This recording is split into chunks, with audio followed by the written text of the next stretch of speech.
मधुबन के बाबा,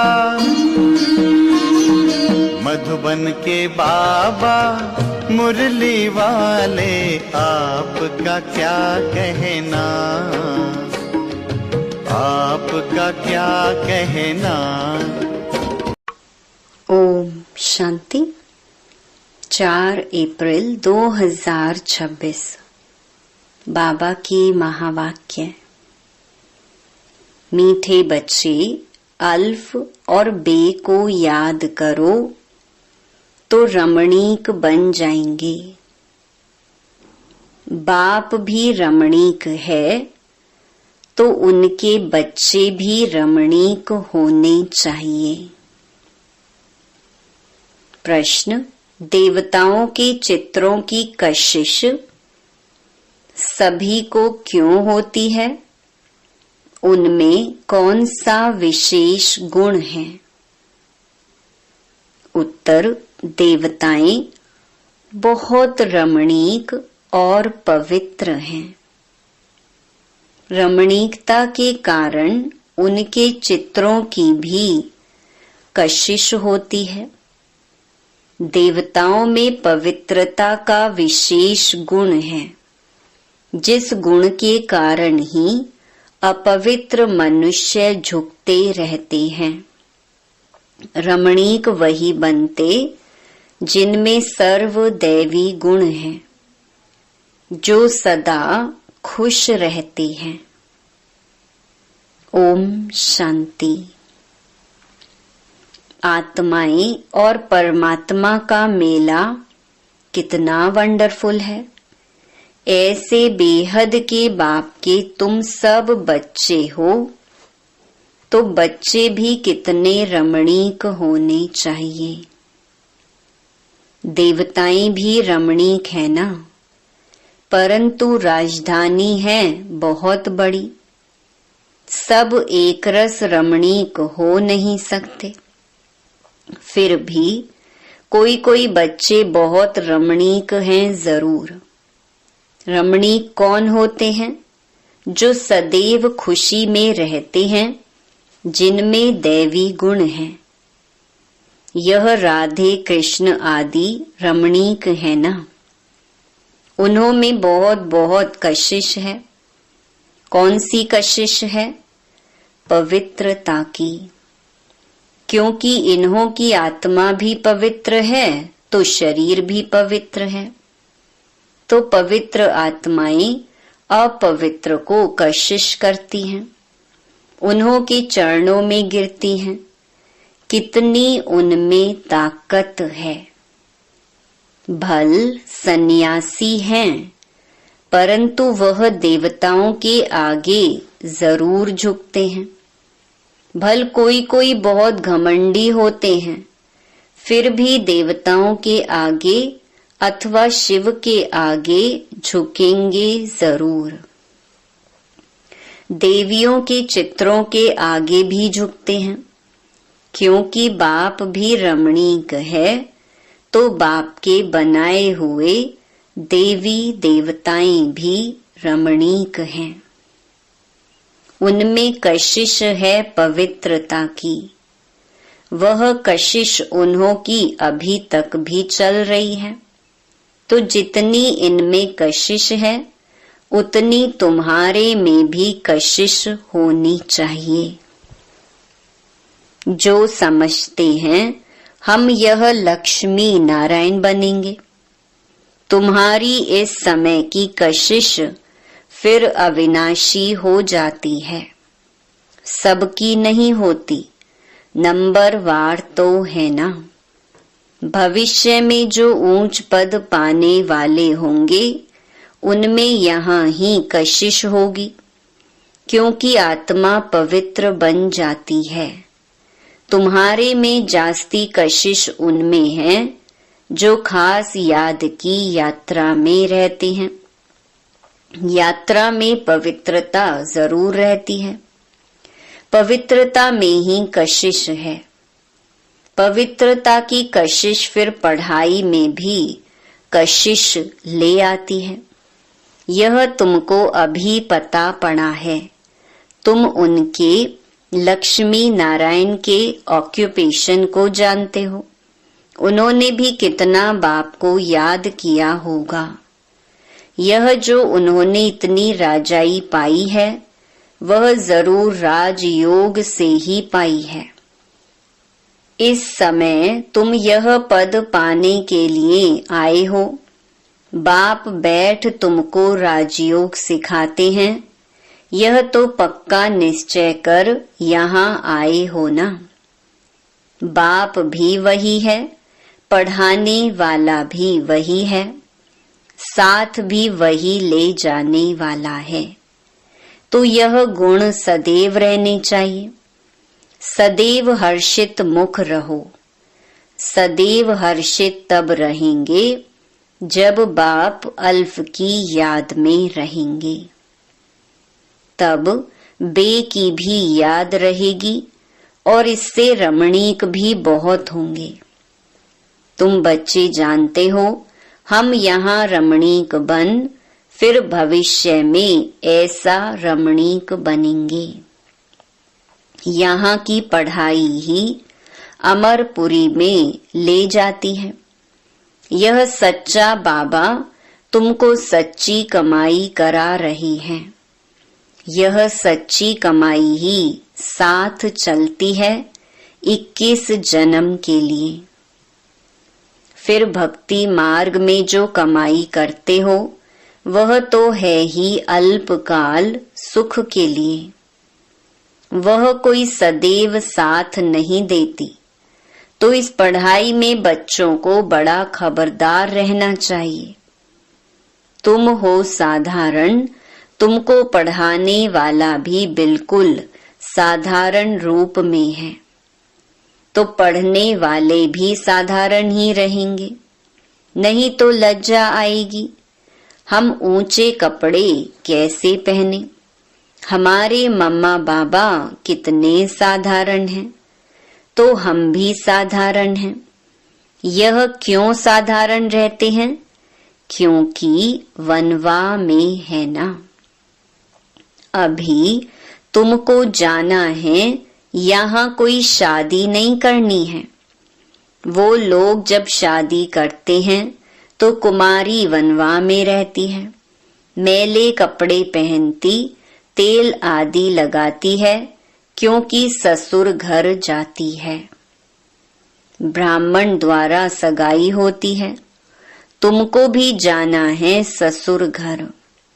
रावणपुरी से रामपुरी अथवा विष्णुपुरी में जाना है।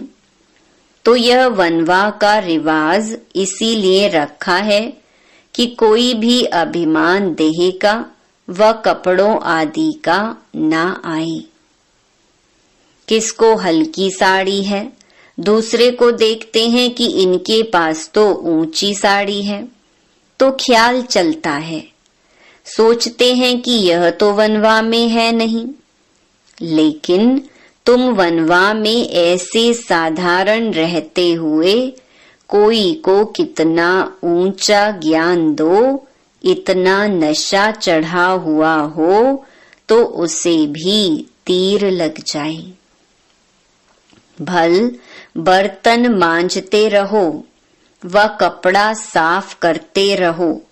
तुम्हारे सामने कोई आए तो तुम झट उनको अल्फ की याद दिलाओ। तुमको वह नशा चढ़ा हुआ हो और सादे कपड़ों में बैठ किसको नॉलेज देंगे तो वह भी वंडर खाएंगे। इनमें कितना ऊंच ज्ञान है। यह ज्ञान तो गीता का है और भगवान का दिया हुआ है। राजयोग तो गीता का ज्ञान ही है। तो ऐसा नशा चढ़ता है। जैसे बाबा अपना मिसाल बताते हैं। समझो हम बच्चों के साथ कोई खेल कर रहा हूँ। कोई जिज्ञासु सामने आ जाता है तो झट उनको बाप का परिचय देता हूँ। योग की ताकत योग बल होने के कारण वह भी वहां ही खड़ा हो जाएगा तो वंडर खाएगा कि यह इतना साधारण इसमें इतनी ताकत, फिर वह कुछ भी बोल नहीं सकेगा, मुख से कोई बात निकलेगी नहीं। जैसे तुम वाणी से परे हो, वैसे वह भी वाणी से परे हो जाएंगे। यह नशा अंदर में होना चाहिए। कोई भी भाई अथवा बहन आए तो उनको एकदम खड़ा करके विश्व का मालिक बनाने की मत दे सकते हैं। अंदर में इतना नशा होना चाहिए। अपनी लगन में खड़ा हो जाना चाहिए।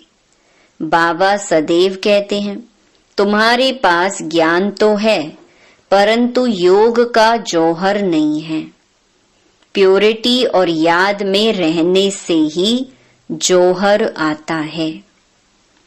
याद की यात्रा से तुम पवित्र बनते हो, ताकत मिलती है। ज्ञान तो है धन की बात। जैसे स्कूल में पढ़कर MA BA आदि करते हैं तो इतना फिर पैसा मिलता है। यहाँ की दूसरी बात है, भारत का प्राचीन योग तो मशहूर है। यह है याद। बाप सर्वशक्तिमान है तो बच्चों को बाप से शक्ति मिलती है। बच्चों को अंदर में रहना चाहिए। हम आत्माएं बाबा की संतान हैं, परंतु बाबा जितने हम पवित्र नहीं हैं। अब बनना है। अभी है एम ऑब्जेक्ट। योग से ही तुम पवित्र बनते हो। जो अनन्य बच्चे हैं वह सारा दिन यही ख्यालात करते रहेंगे। कोई भी आए तो उनको हम रास्ता बताएं। तरस आना चाहिए, बेचारे अंधे हैं। अंधे को लाठी पकड़ाकर ले जाते हैं ना।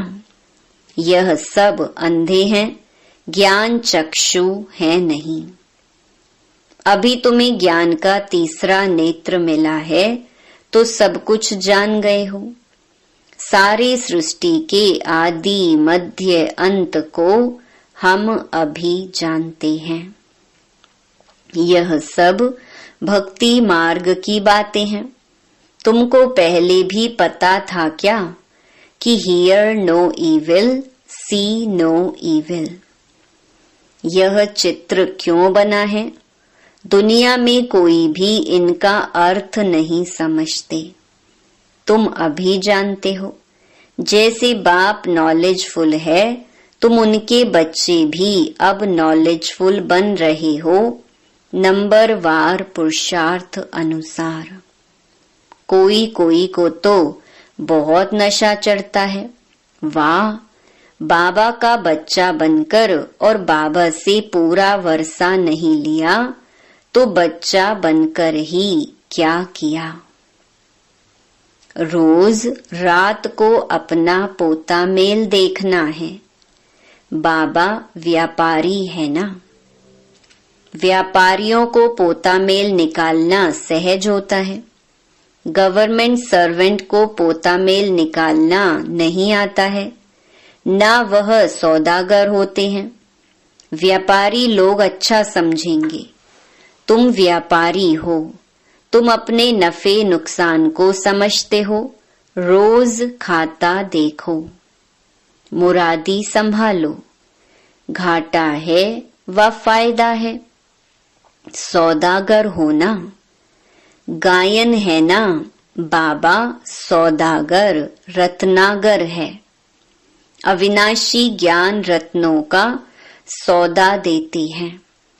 यह भी तुम जानते हो, नंबरवार पुरुषार्थ अनुसार। सब कोई शुरूढ़ बुद्धि नहीं है। एक कान से सुनते हैं फिर दूसरे से निकल जाता है। झोली में छेद से निकल जाता है, झोली भरती नहीं है। बाप कहते हैं, धन दिए धन ना खुटे। अविनाशी ज्ञान रतन है ना। बाप है रूप बसंत। आत्मा तो है, उनमें ज्ञान है। तुम उनके बच्चे भी रूप बसंत हो। आत्मा में नॉलेज भरी जाती है, उनका रूप है, भल आत्मा छोटी है, रूप तो है ना। उनको जाना जाता है, परमात्मा को भी जाना जाता है। सोमनाथ की भक्ति करते हैं तो इतने छोटे स्टार की क्या पूजा करेंगे। पूजा के लिए कितने लिंग बनाते हैं, शिवलिंग छत जितना बड़ा बड़ा भी बनाते हैं। यूं तो है छोटा परंतु मर्तबा तो ऊंच है ना। बाप ने कल्प पहले भी कहा था कि इन जप तप आदि से कोई प्राप्ति नहीं होती है। यह सब करते नीचे ही गिरते जाते हैं, सीढ़ी नीचे ही उतरते हैं। तुम्हारी तो अब चढ़ती कला है। तुम ब्राह्मण पहले नंबर के जिन्न हो। कहानी है ना, जिन्न ने कहा हमको काम नहीं देंगे तो खा जाएंगे। तो उनको काम दिया, सीढ़ी चढ़ो और उतरो, तो उनको काम मिल गया। बाबा ने भी कहा है कि यह बेहद की सीढ़ी तुम उतरते हो फिर चढ़ते हो। तुम ही फुल सीढ़ी उतरते और चढ़ते हो। जिन तुम हो, दूसरे कोई फुल सीढ़ी नहीं चढ़ते हैं। फुल सीढ़ी का ज्ञान पाने से तुम कितना ऊंच पद पाते हो। फिर उतरते हो, चढ़ते हो। बाप कहते हैं मैं तुम्हारा बाप हूं। तुम मुझे पतित पावन कहते हो ना। मैं सर्वशक्तिमान ऑलमाइटी हूं, क्योंकि मेरी आत्मा सदैव 100% पवित्र रहती है। मैं बिंदी रूप अथॉरिटी हूं। सब शास्त्रों का राज जानता हूं। यह कितना वंडर है। यह सब वंडरफुल ज्ञान है। ऐसे कभी सुना नहीं होगा कि आत्मा में 84 जन्मों का अविनाशी पार्ट है। वह कभी घिसता नहीं है, चलता ही आता है। 84 जन्मों का चक्कर फिरता आता है। 84 जन्मों का रिकॉर्ड भरा हुआ है। इतनी छोटी आत्मा में इतना ज्ञान है।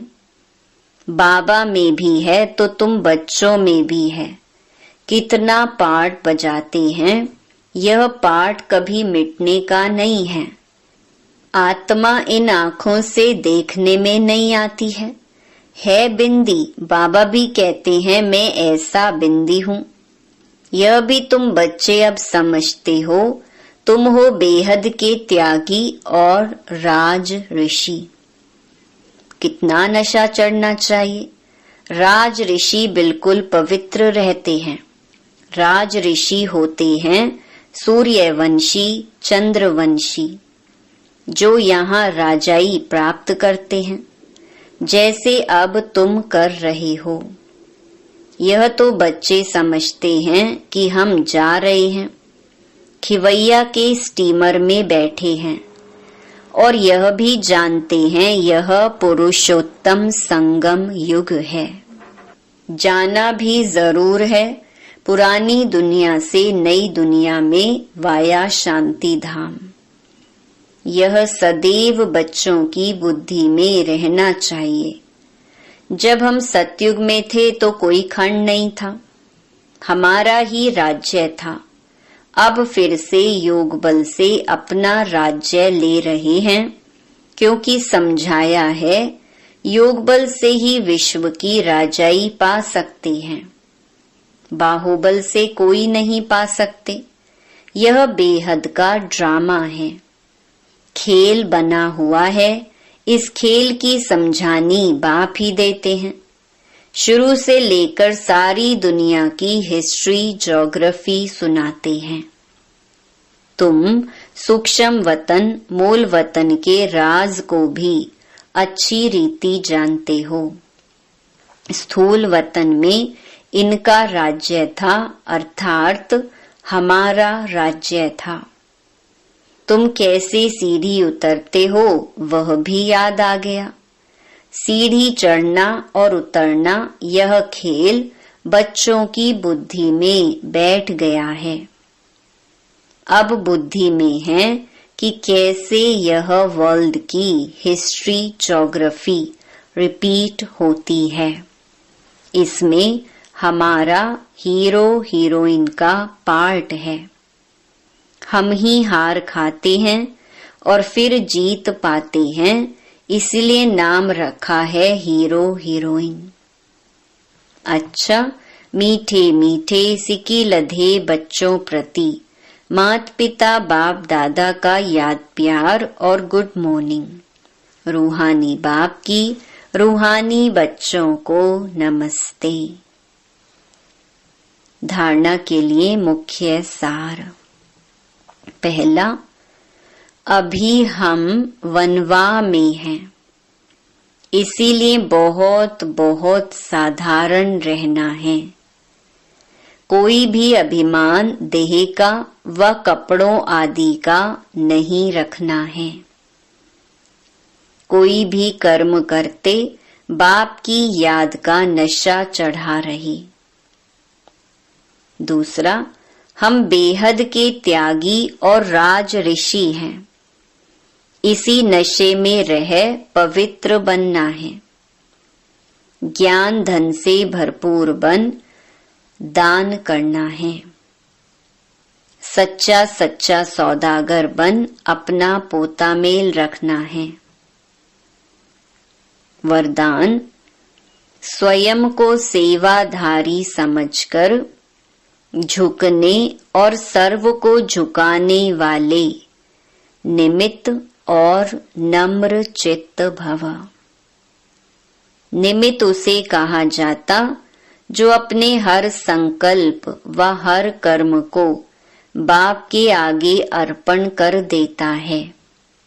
निमित्त बनना अर्थात अर्पण होना, और नम्रचित्त वह है जो झुकता है।